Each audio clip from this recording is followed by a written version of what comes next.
Hello दोस्तों। इससे पिछले वीडियो में मैंने आपको आवेशों के बारे में बताया था, फिर उसके बाद मैंने विद्युत धारा के बारे में बताया। ठीक है। विद्युत धारा क्या होती है कि जब आवेशों का प्रवाह होता है तो उसमें विद्युत धारा प्रवाहित होने लगती है। ठीक है। तो विद्युत धारा जब प्रवाहित होने लगती है तो आवेशों का प्रवाहन किस तरीके से होता है चालक तारों में, वो हम लोग आज देखेंगे। और जो जो उनको वेग मिलता है उसको हम लोग ड्रिफ्ट वेलोसिटी कहते हैं, और उस ड्रिफ्ट वेलोसिटी के बारे में मैंने पूरा लिख रखा है। अच्छा, एक बात और जो मैं आपको टॉपिक बताने वाला हूँ वो है ड्रिफ्ट वेलोसिटी और इलेक्ट्रिक करंट के मध्य रिलेशन। ये 12th एग्जाम के पॉइंट ऑफ व्यू से बहुत ही इंपॉर्टेंट है, क्योंकि उसका डेरिवेशन हमेशा पूछता है। या तो आपको ड्रिफ्ट वेलोसिटी और करंट के मध्य रिलेशन पूछेगा, या ड्रिफ्ट वेलोसिटी और विद्युत क्षेत्र के बीच में संबंध पूछता है। ठीक है। तो आइए सबसे पहले हम लोग समझते हैं कि ड्रिफ्ट वेलोसिटी क्या होती है। दोस्तों, आप लोग जानते हो कि प्रत्येक चालकों में मुक्त इलेक्ट्रॉनों की संख्या अत्यधिक होती है, सबसे अधिक होती है चालकों में। ठीक है। अब मुक्त इलेक्ट्रॉन क्या होते हैं? तो मुक्त इलेक्ट्रॉन परमाणु के बाहरी कक्षा में स्थित वे इलेक्ट्रॉन होते हैं जिस पर नाभिक का आकर्षण बल कम लगता है। ठीक है। अब क्योंकि उस पर उन इलेक्ट्रॉनों पर परमाणु का नाभिक का आकर्षण बल कम लग रहा है, जिसकी वजह से वो उनको थोड़ी सी भी ऊर्जा देने पर वो उस चालक से बाहर निकल जाते हैं। ठीक है। तो वो जो इलेक्ट्रॉन होते हैं वो इस चालक तार में जो मुक्त इलेक्ट्रॉन है, ये जो मुक्त इलेक्ट्रॉन होते हैं वे लगातार उन धनायनों के मध्य जिगजैग मोशन करते रहते हैं। ठीक है। जिगजैग मोशन करते रहते हैं। एक बात और सुनिए कि जैसे कोई चालक तार है, जैसे यहाँ पर बल्ब जल रहा है, इसमें जो इलेक्ट्रिक प्रवाहित हो रही है। जैसे देखो, मान लो ये मैंने बैटरी लगा रखा है, इसमें चालक तार है, ये चालक तार है, और इसमें ये बैटरी हमने स्थापित कर दिया है। इसमें धारा प्रवाहित हो रही है, मतलब कि इसमें बल्ब जल सकता है क्योंकि बैटरी काम कर रही है, एनर्जी दे रही है। तो सर, इसमें तो विद्युत धारा आ रही है, ठीक है, करंट जा रहा है। क्यों? क्योंकि इसमें आवेश प्रवाह हो रहा है। यही तो आपने बोला था कि आवेश अगर प्रवाहित होंगे तो उसमें विद्युत धारा प्रवाहित होगी। ठीक है सर। तो सर, जो जिसमें हम लोग विद्युत धारा प्रवाहित नहीं किए हैं उसमें भी तो इलेक्ट्रॉन चल ही रहे हैं, तो इसमें क्यों नहीं विद्युत धारा प्रवाहित हो रही है? हमें बैटरी लगाने की क्यों आवश्यकता है? तो मैं बोलूंगा कि देखो, इसमें इलेक्ट्रॉन चलते तो हैं, लेकिन अंततः वह धनायनों से टक्कर खाते खाते खाते खाते पुनः अपने प्रारंभिक स्थान पर ही आ जाते हैं, जिसकी वजह से उनका जो नेट डिस्प्लेसमेंट होता है वो शून्य हो जाता है। ठीक है। और इस प्रत्येक स्थिति में उसका औसत ऊष्मीय वेग भी शून्य होता है, जिसकी वजह से उसमें कोई भी विद्युत धारा प्रवाहित नहीं होती है। परंतु जब हम लोग बैटरी स्थापित करते हैं तो अभी भी मोशन जिगजैग ही होती है, परंतु उनको एक छोटा सा डिस्प्लेसमेंट मिल जाता है, छोटा सा नेट डिस्प्लेसमेंट मिल जाता है, और प्रत्येक इलेक्ट्रॉनों का सॉरी प्रत्येक इलेक्ट्रॉनों का इस अवस्था में औसत ऊष्मीय वेग शून्य नहीं होता है, उनको एक छोटा सा वेग प्राप्त हो जाता है, उनको एक छोटा सा वेग प्राप्त हो जाता है। वह जो वेग होता है वो भी बहुत छोटा सा ही होता है, लगभग 10⁻⁻⁴ मीटर पर सेकेंड। और जो वह उस औसत ऊष्मीय वेग होता है, उसी वेग को हम लोग ड्रिफ्ट वेलोसिटी के नाम से जानते हैं। ठीक है। तो हमने क्या किया कि बैटरी लगाया, बैटरी ने इलेक्ट्रॉन को ऊर्जा दिया, इलेक्ट्रॉन अब क्या करने लगे कि मूव करने लगे।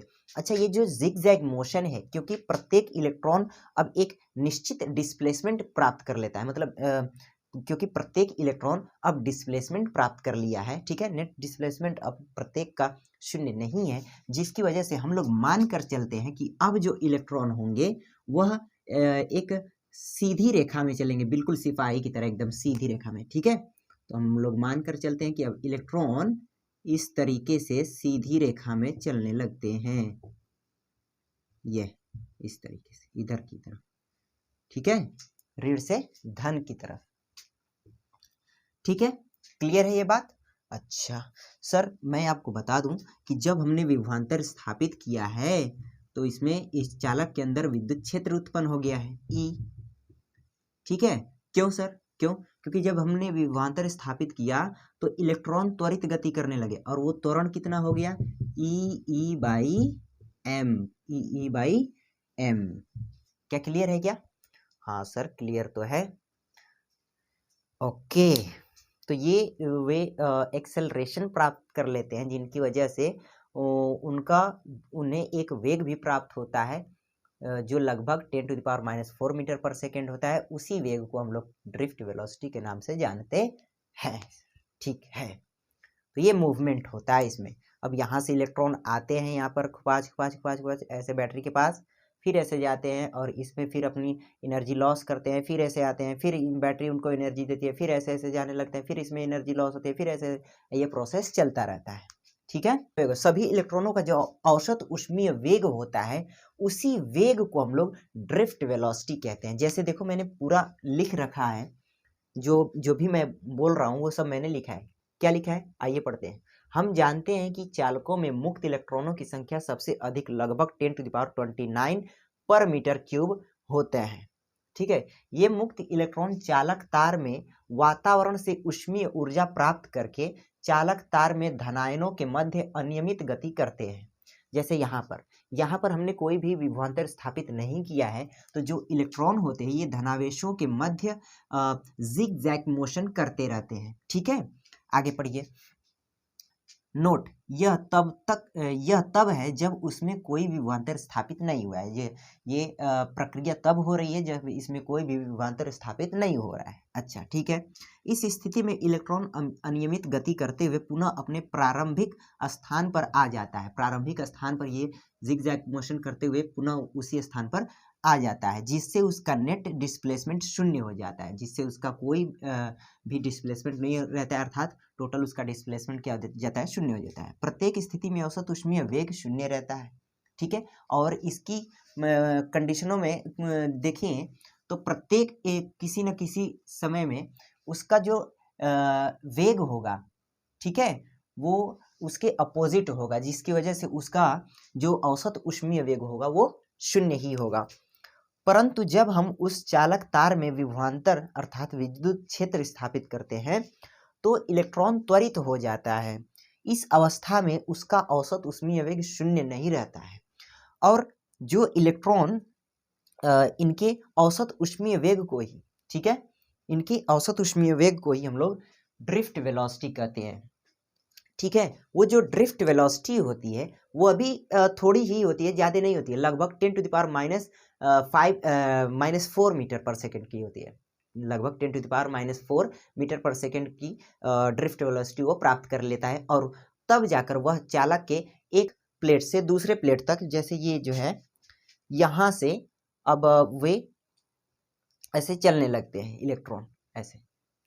ठीक है, और यह प्रोसेस चलता रहता है और जिसके कारण इसमें विद्युत धारा प्रवाहित होने लगती है। अच्छा सर, तो ये आप नोट कर लो। अब मैं इसको मिटाकर आपको रिलेशन बताता हूँ कि इलेक्ट्रिक करंट और ड्रिफ्ट वेलोसिटी में क्या रिलेशन है। ठीक है, देखो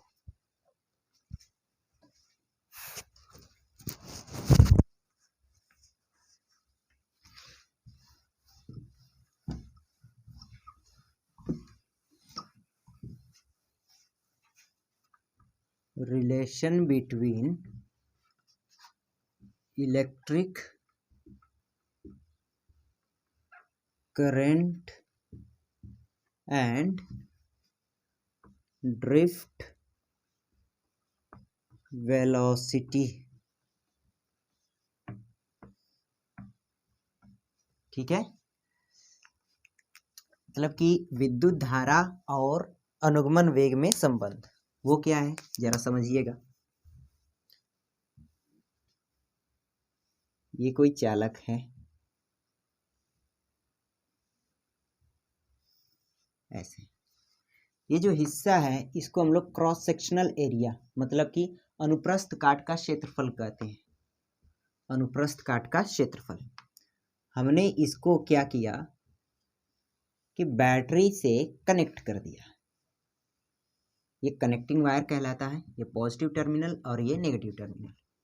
ठीक है, ये जो क्रॉस सेक्शनल एरिया है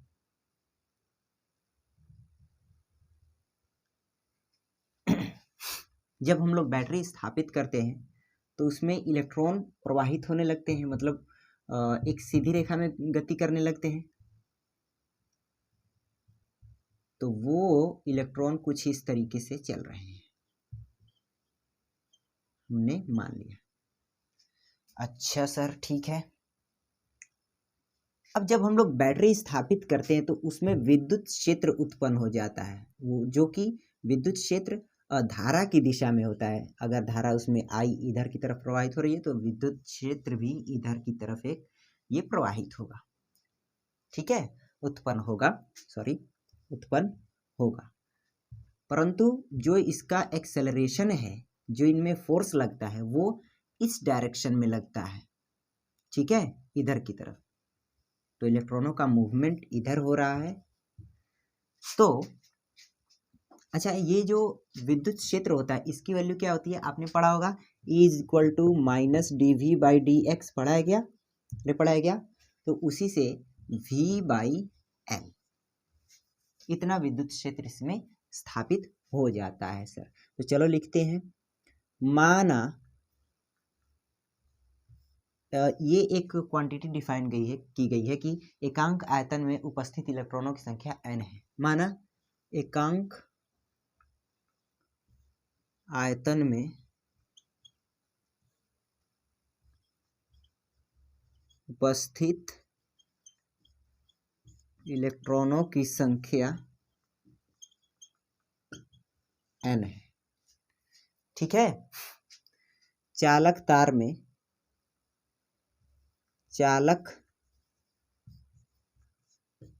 तार में प्रवाहित धारा I एम्पियर, ठीक है। तथा अच्छा, ये देखो आप कि ये इलेक्ट्रॉन किस वेग से चल रहे हैं, तो ड्रिफ्ट वेलोसिटी Vd से, ठीक है ना। इलेक्ट्रॉनों का औसत ऊष्मीय वेग, इलेक्ट्रॉनों का औसत ऊष्मीय वेग वो क्या है बच्चों, तो Vd है, ड्रिफ्ट वेलोसिटी जिसको हम लोग बोलते हैं। अब छोटे से भाग में अपन देखेंगे, जैसे ये क्रॉस सेक्शनल एरिया से इस क्रॉस सेक्शनल एरिया तक ये जो इलेक्ट्रॉन है यहाँ से यहाँ तक जाने में उनको कितनी दूरी तय की गई, तो दूरी बराबर चाल गुणा समय। तो छोटी सी दूरी है तो यहाँ पर Vd इंटू dt, छोटा सा समय अंतराल है, तो ठीक है। अब देखो ध्यान से समझना कि एकांक आयतन में उपस्थित इलेक्ट्रॉनों की संख्या ये है। पहले कुछ बातें लिख लेते हैं। बैटरी स्थापित करने पर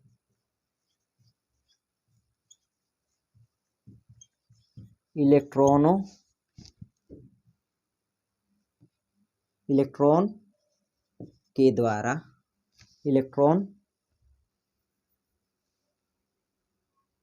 इलेक्ट्रॉनों द्वारा प्राप्त किया गया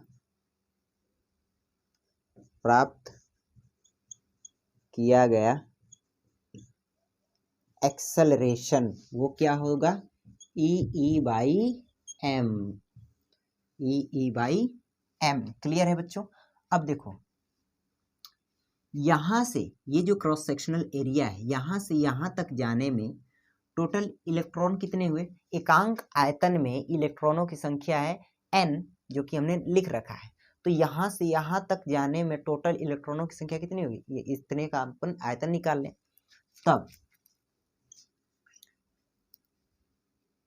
VdV इंटू dt, ये क्या है भाई, ये अरे भाई ये तो डिस्टेंस है ना, ये डिस्टेंस इक्वल टू क्या होता है, स्पीड इंटू टाइम, ठीक है। अच्छा अब देखो Vd इंटू dt रीजन में प्रवाहित आवेशों की संख्या, प्रवाहित इलेक्ट्रॉनों की संख्या। अब देखो एकांक आयतन में कितने इलेक्ट्रॉन प्रवाहित हो रहे हैं, n, तो इसके आयतन में, इतने आयतन में कितने इलेक्ट्रॉन प्रवाहित होंगे, तो n इंटू इसका आयतन, वो क्या होता है, आयतन अपन कैसे निकालते हैं, एरिया इंटू और डिस्टेंस, Vd डिस्टेंस कितना है, Vd इंटू डी टी, ये V D into D T इतना, ठीक है। अच्छा, तो इलेक्ट्रॉनों की संख्या सर इतनी है, कितनी, N A V D into D T. एक और तरीका है इसको सॉल्व करने का, इसको प्रूव करने का, ठीक है। खैर, अच्छा, अब हम लोग ये पता करना चाहते हैं कि इसमें से टोटल आवेश कितने प्रवाहित हुए, उसमें से कितने टोटल आवेश प्रवाहित हुए। V D into D T में से प्रवाहित आवेश, आप लिख सकते हो अनुप्रस्थ काट का क्षेत्रफल इतने से भी प्रवाहित आवेश, आपकी मर्जी, वो लिख सकते हो आप, ठीक है। तो क्योंकि ये छोटा सा है, ये तो मैंने आपको दिखाया छोटा सा ही ये एरिया है ना, तो वहां से हम लोग क्या लिखेंगे, डी क्यू।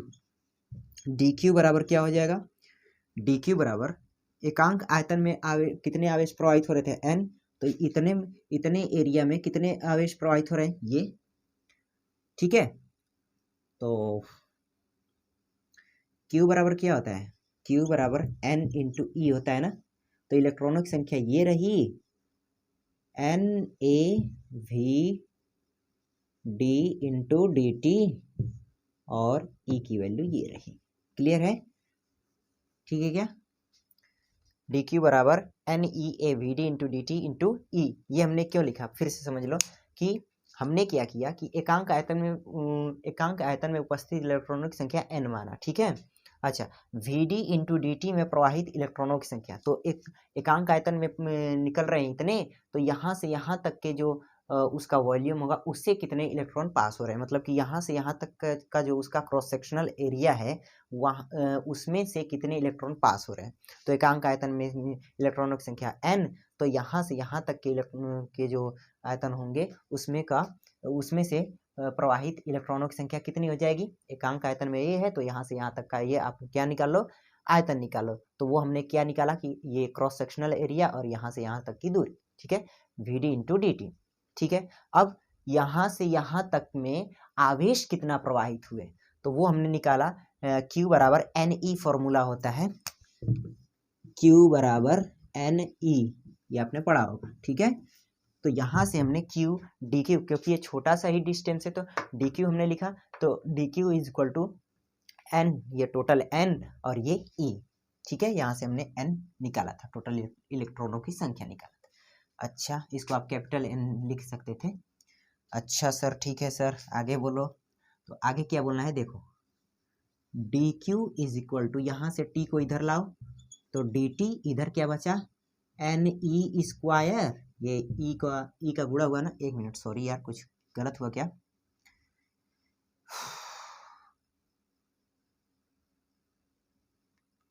ठीक है, ई ही तो है ना, तो N E A V D ये बचा। अब D Q by D T होता क्या बच्चों, तो आपने पढ़ा होगा, आई बराबर क्यू बाई टी, पढ़ा है ना, आई बराबर क्यू बाई टी। तो यहाँ पर क्या हो जाएगा, आई बराबर ये D Q by D T क्या हो जाएगा, डी आई, तो N E A V D, तो ये रहा इलेक्ट्रिक करंट और ये रही ड्रिफ्ट वेलोसिटी वी डी। इन दोनों में हमने रिलेशन फाइंड कर लिया, वो क्या है, I is equal to N E A V D, ये है रिलेशन, और ये आपके एग्जाम में पूछ लिया जाता है एक बार फिर।